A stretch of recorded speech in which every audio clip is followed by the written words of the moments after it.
કેમ છો બધા? મજામાં ને? સારું. તો આજે આપણે છે એ બીએનો પાઠ 7મો જોવાનો છે. એ અગાઉ આપણે છે એ ભાગ 6 માં છે એ શું જોયું હતું? જોઈ લીધો ને બધા એ વિડીયો? એ લેક્ચર જોયું ને?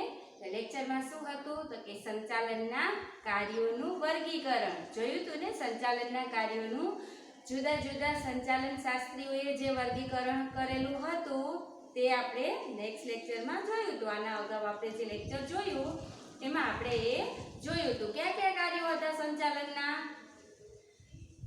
પેલું કયું હતું કાર્ય? તો કે આયોજન, બીજું કાર્ય વ્યવસ્થા તંત્ર, ત્રીજું કાર્ય કર્મચારી વ્યવસ્થા, ચોથું કાર્ય દોરવણી અને પાંચમું કાર્ય અંકુશ. બરાબર છે?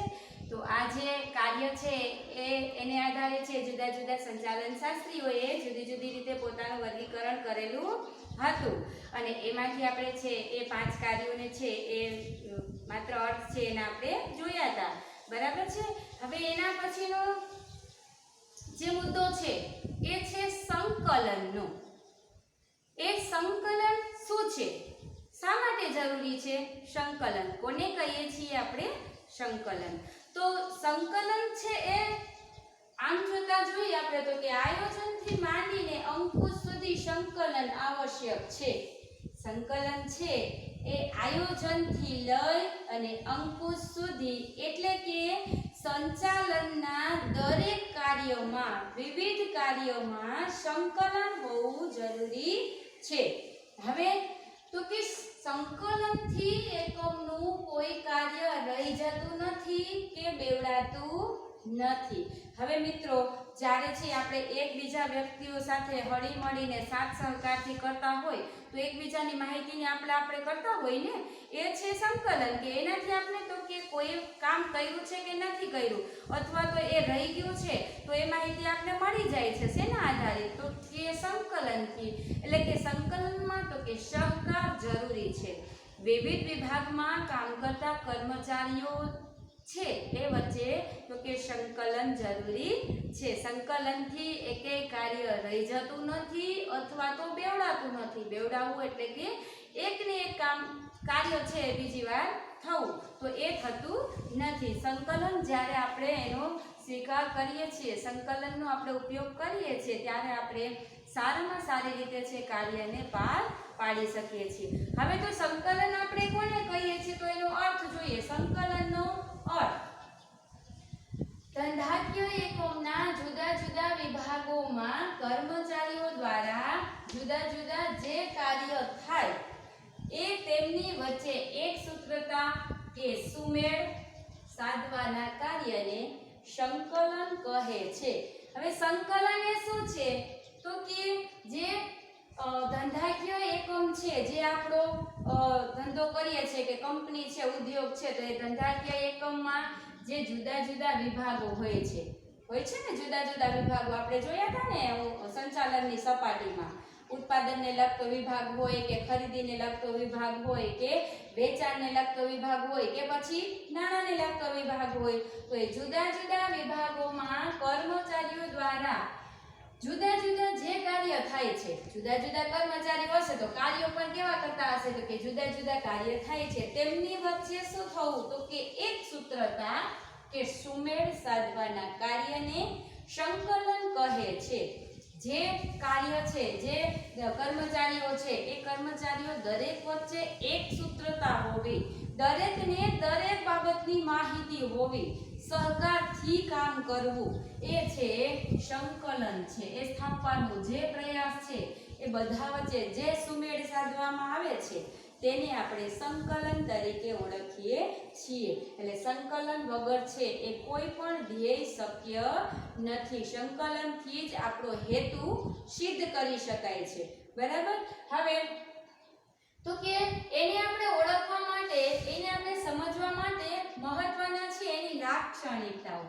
સંકલનને આપણે સમજવા માટે એની લાક્ષણિકતાઓ જોઈએ. તો સૌપ્રથમ પહેલી લાક્ષણિકતા છે કે આયોજનથી અંકુશ સુધી રહેલું છે. સંકલન છે એ સંચાલનના દરેક કાર્ય આયોજન વ્યવસ્થા તંત્ર, કર્મચારી વ્યવસ્થા, દોરવણી અને અંકુશ. એટલે કે આ જે વિવિધ કાર્યો છે સંચાલનના પાંચેય કાર્ય એ બધામાં શેનો સમાવેશ થાય છે તો કે સંકલનનો. શેનો? સંકલનનો. બરાબર છે. સંકલન છે એ સંચાલનની જે દરેક સપાટી છે એમાં રહેતા દરેક કર્મચારીઓ છે, દરેક કાર્યો છે, બધા જ કાર્યોમાં છે એ સંચાલન જરૂરી છે. એટલે આયોજનથી માંડી અને અંકુશ સુધી સંકલન રહેલું છે. આપણે ખબર છે આયોજન છે એ સંચાલનનું પ્રથમ કાર્ય છે અને અંકુશ છે એ સંચાલનનું અંતિમ કાર્ય છે. એટલે આયોજનથી લઈ અંકુશ સુધી સંકલન જરૂરી છે. ત્યાર પછી બીજી લાક્ષણિકતા જોઈએ તો સંચાલનની દરેક સપાટીએ થતું કાર્ય છે. જેવી રીતે સંચાલનના કાર્યો જેટલા છે એમાં તો સંકલન છે, પણ સંચાલનની જેટલી સપાટી છે એ દરેક સપાટીએ સંચાલન રહેલું છે. બરાબર છે. આ ત્રણ સપાટી, કઈ સપાટી? સર્વોચ્ચ, મધ્ય સપાટી અને તળ સપાટી. બરાબર છે. આ ત્રણેય સપાટી એટલે સંચાલનની જેટલી સપાટી છે એ દરેક સપાટીએ શું રહેલું છે તો કે સંકલન. સંકલન છે એ સંચાલનની દરેક સપાટીએ રહેલું છે. અહીંની બીજી લાક્ષણિકતા. હવે ત્રીજી જોઈએ. સંકલનની સફળતા માટે માહિતી સંચારની વ્યવસ્થા કાર્યક્ષમ હોવી જોઈએ. હવે આપણે સંકલનને સફળ બનાવવું છે, સંકલનને સફળ બનાવવું છે તો માહિતી સંચારની જે પ્રક્રિયા છે ને, જે વ્યવસ્થા છે ને એ કાર્યક્ષમ હોવી જોઈએ. હવે તો પહેલા હું તમને પૂછું કે માહિતી સંચાર એટલે શું, એ આપને ખબર હશે તો આ લાક્ષણિકતા સમજાઈ જશે કે માહિતી સંચાર છે એ યોગ્ય રીતે થવું જોઈએ, કાર્યક્ષમ હોવું જોઈએ. તો માહિતી સંચાર છે એ શું છે તો માહિતીની આપ-લે થવી. બરાબર. કોઈ પણ પ્રકારની માહિતી હોય એની આપ-લે થવી, એકને બીજા એક કહે અને બીજાને સાંભળવું. બરાબર છે. માહિતીની આપ-લે થાય છે એને આપણે માહિતી સંચાર કહીએ છીએ. એના પ્રકારો આપણે છે એ જોઈ ગયા હતા. માહિતી સંચાર છે એ શાબ્દિક હોય છે કે અશાબ્દિક હોય છે કે હાવભાવ સાથે હોય છે, તો માહિતી સંચાર છે એ હોય છે. હવે તો સંકલનની જ્યારે આપણે સફળતા મેળવવી છે, સંકલનને સફળ બનાવવું છે, ત્યારે તો કે કેવી વ્યવસ્થા હોવી જોઈએ તો કે માહિતી સંચારની વ્યવસ્થા છે એ કાર્યક્ષમ કે યોગ્ય રીતે થવી જોઈએ. ત્યાર પછી તો કે ચોથું લક્ષણ છે કે વિવિધ પ્રવૃત્તિઓ સાથે સંકળાયેલ દરેક કર્મચારીનો સહકાર જરૂરી બને છે. કે શું તો કે સંચાલનમાં છે વિવિધ પ્રવૃત્તિઓ જુદી જુદી રીતે થાય છે. એ પ્રવૃત્તિમાં તો કે એ પ્રવૃત્તિ સાથે ઘણા બધા કર્મચારીઓ સંકળાયેલા હોય છે. એકમમાં સંકળાયેલા કર્મચારીઓની સંખ્યા બહુ મોટી હોય છે, તો એ જે કર્મચારીઓ છે એનો સહકાર છે જરૂરી બને છે. જ્યારે સંકલનને આપણે સારી રીતે ઉપયોગ કરીએ છીએ ત્યારે શું થાય છે તો કે કર્મચારીઓ છે એ સહકારથી કામ કરે ત્યારે સંકલનને આપણે સફળ બનાવી શકીએ છીએ. બરાબર. ત્યાર પછી છે સાધનોનો મહત્તમ ઉપયોગ સંકલન દ્વારા શક્ય બને છે. હવે એકમમાં રહેલા યંત્રો કે સાધનોને આપણે સારી રીતે જો ઉપયોગ કરવો હોય તો શું જરૂરી છે તો કે સંકલન જરૂરી છે. કારણ કે એક વ્યક્તિ છે કાર્ય કરે છે, એને ક્યારેક અમુક માહિતી નથી મળતી, ત્યારે બીજો વ્યક્તિ જ્યારે એને સમજાવે તો એ સાધન છે પડ્યું નથી રહેતું. એ સાધન છે ને સારી રીતે આપણે ઉપયોગ કરી શકીએ છીએ. પણ જ્યારે કોઈનો સાથ હોય, કોઈનો સહકાર હોય, અથવા તો એક કાર્ય પૂરું થઈ ગયું છે, હવે એને એ યંત્ર પર કોઈ બીજું કાર્ય કરવાનું છે, તો જ્યારે આપણે બીજાને માહિતી આપશું, જ્યારે આપણે છે બીજા સાથે સંકલન ગોઠવશું, સહકાર આપશું, તો છે સાધન છે એનો દુરુપયોગ નથી થતો, એ સાધન છે વેસ્ટ જતું નથી. ત્યારે એ સાધનનો સારી રીતે એટલે કે મહત્તમ ઉપયોગ કરી શકાય છે. બરાબર. એટલે સંકલનથી શું થાય છે તો કે યંત્રો કે સાધનોનો મહત્તમ સારામાં સારી રીતે છે એનો ઉપયોગ કરી શકાય છે. હવે ત્યાર પછીનું જે લક્ષણ છે તો કે સંકલનને સંચાલનનો આત્મા કહે છે. સંકલન છે શું છે તો કે સંચાલનનો આત્મા. સંકલન વગર છે સંચાલન જીવી શકે નહીં. આત્મા હોય તો જ વ્યક્તિ જીવી શકે, બરાબર ને? તો આત્માનું કામ શું છે? તો કે જે કાર્ય શરીરમાં આત્મા કરે છે એવું જ કાર્ય સંચાલનમાં સંકલન કરે છે, બરાબર? એટલે સંકલનને શું કીધું છે? તો કે સંકલનને સંચાલનનું આત્મા કીધું છે. એટલે કે જેવી રીતે આત્મા ન હોય ને વ્યક્તિ ના જીવી શકે એમ સંચાલન પણ ટકી શકે નહીં. તેથી એમાં શું હોવું જોઈએ? તો કે સંકલન જરૂરી છે. દરેક સપાટી હોય, વિવિધ વિભાગ હોય કે પછી અન્ય કોઈ કામગીરી હોય, યંત્રોને લગતી હોય કે પછી સાધનોને લગતી હોય, તો આ દરેક જે પ્રવૃત્તિ છે એમાં યોગ્ય રીતે છે સંકલન જરૂરી છે. હવે ત્યાર પછી તો કે સંકલનની લાક્ષણિકતા જોઈએ આપણે. સંકલન શું છે? સંકલન ક્યાં જરૂરી છે? તો શા માટે જરૂરી છે સંકલન, બરાબર? એટલે એનું મહત્વ શું છે? સંકલનનો અર્થ જોયો, સંકલનની લાક્ષણિકતા જોઈ. હવે આપણે જોવાનું છે સંકલનનું મહત્વ. શા માટે જરૂરી છે સંકલન? તો પેલું એનું મહત્વ છે સંકલનથી સંચાલનના દરેક કાર્ય અસરકારક બને છે. મિત્રો આમ જોઈએ તો લક્ષણો અને એનું મહત્વ છે એ થોડે ઘણે અંશે સરખા લાગે છે, પણ આપણે શું કામ સંકલન જરૂરી છે એનું મહત્વ છે, એનાથી આપણે શું ફાયદો થાય છે એનું મહત્વ છે. તો સૌપ્રથમ પહેલું છે કે જે સંચાલનના જુદા જુદા કાર્યો છે, ક્યાં કાર્યો છે? સંચાલનના કાર્યો ક્યાં છે? આયોજન, વ્યવસ્થા તંત્ર, કર્મચારી વ્યવસ્થા, દોરવણી અને અંકુશ. તો આ જે જુદા જુદા કાર્યો છે એ દરેક કાર્યોને અસરકારક બનાવે છે. સંકલન છે શું કરે છે? દરેક કાર્યને અસરકારક બનાવે છે. તેથી એનું મહત્વ ખૂબ રહેલું છે.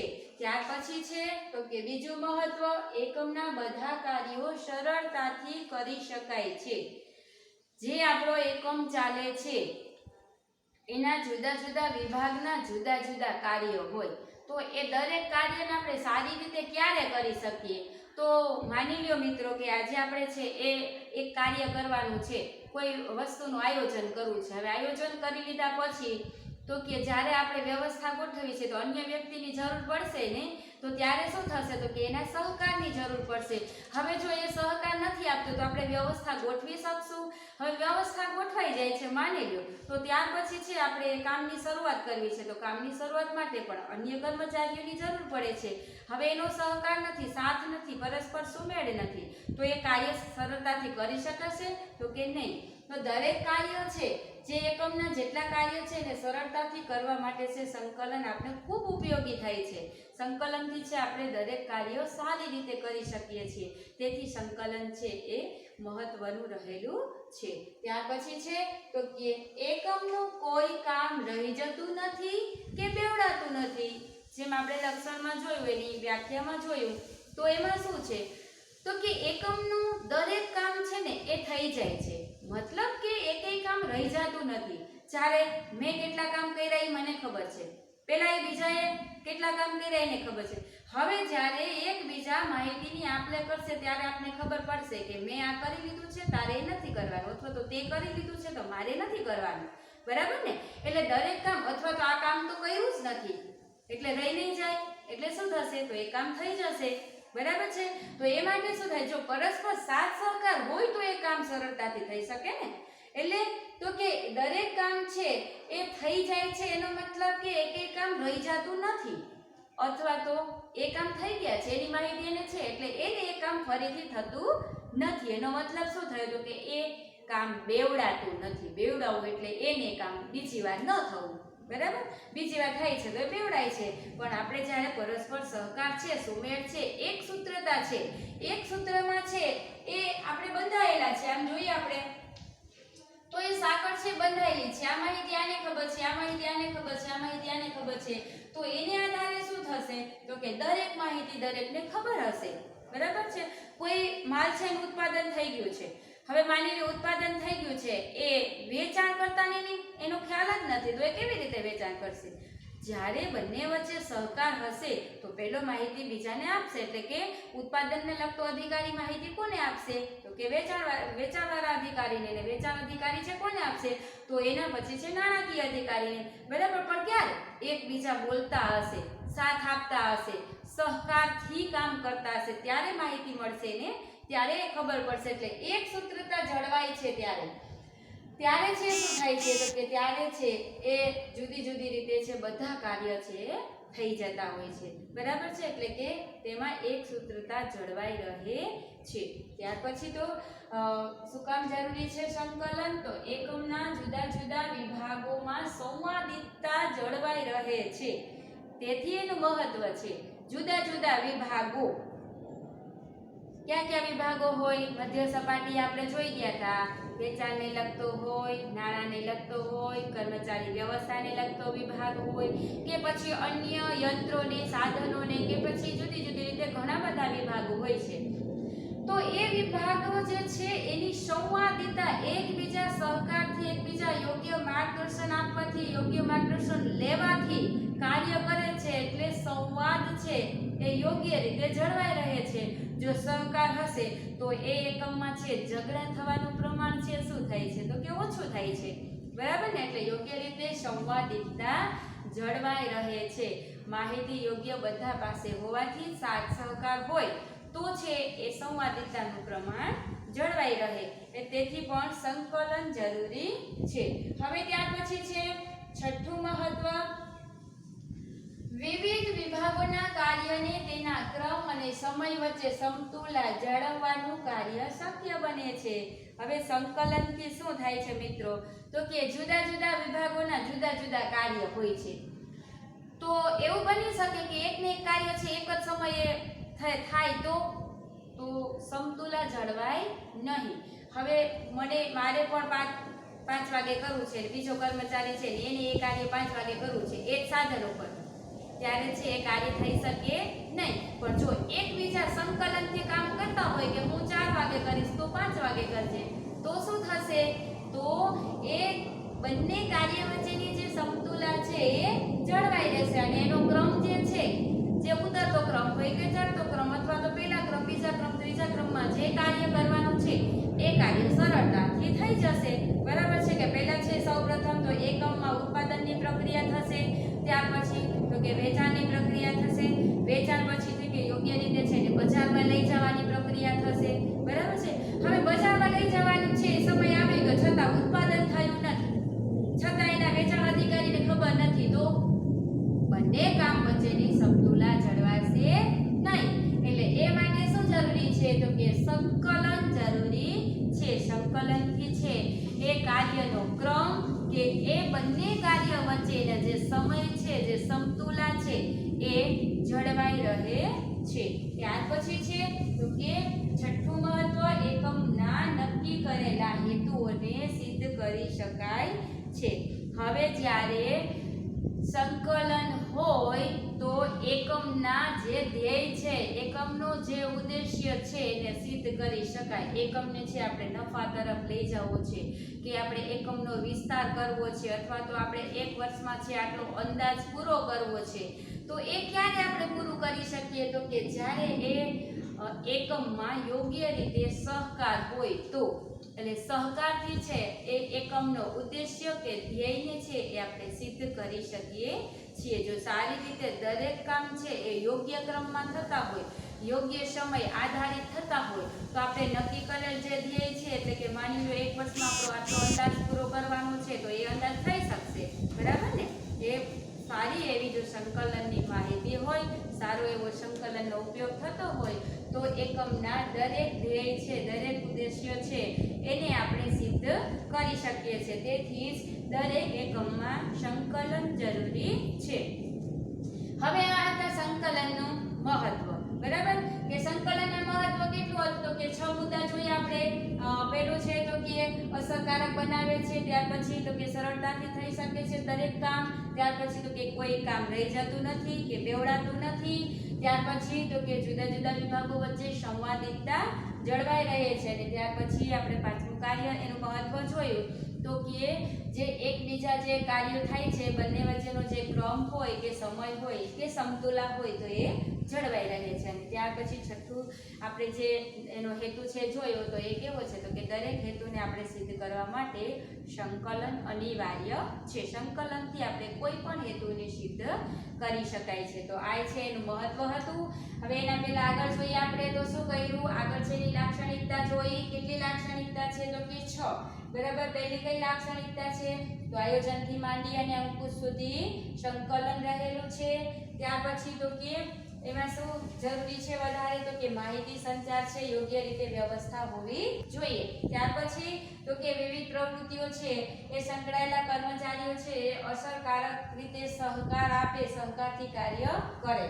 પછીનું જે છે લક્ષણ તો કે સાધનોનો મહત્તમ ઉપયોગ કરી શકાય છે, શક્ય બને છે. અને સંકલનથી કે સંકલન છે એ સંચાલનનો આત્મા કહેવાય છે. આત્મા વગર જેમ જીવી ના શકાય તેમ સંચાલનમાં સંકલન વગર ધ્યેય સિદ્ધ કરી શકાય નહીં. બરાબર છે. ત્યાં એ પહેલા છે આપણે એનો અર્થ જોયો અને એનો જે વ્યાખ્યા છે જોઈ ગયા. તો સંકલન છે એનો મુદ્દો છે એ અહીં સુધી છે. ત્યાર પછી છે આપણે નેક્સ્ટ લેક્ચરમાં છે એ નવો મુદ્દો જોવાનો છે. સંચાલનના કાર્ય વિસ્તારો છે એ આવશે. એને છે આપણે નેક્સ્ટ લેક્ચરમાં જોશું. અને એ પહેલા છે એ આપણે જે આ બધું જે કર્યું છે એને તમારે હોમવર્કમાં લખવાનું નથી પણ પાકું કરવાનું છે. બરાબર છે. એને તમારે વાંચી અને પાકું કરવાનું છે. તો અને ત્યાર પછી છે આપણે નવો મુદ્દો છે એ નેક્સ્ટ લેક્ચરમાં જોશું. બરાબર છે. ત્યાં સુધી આવજો.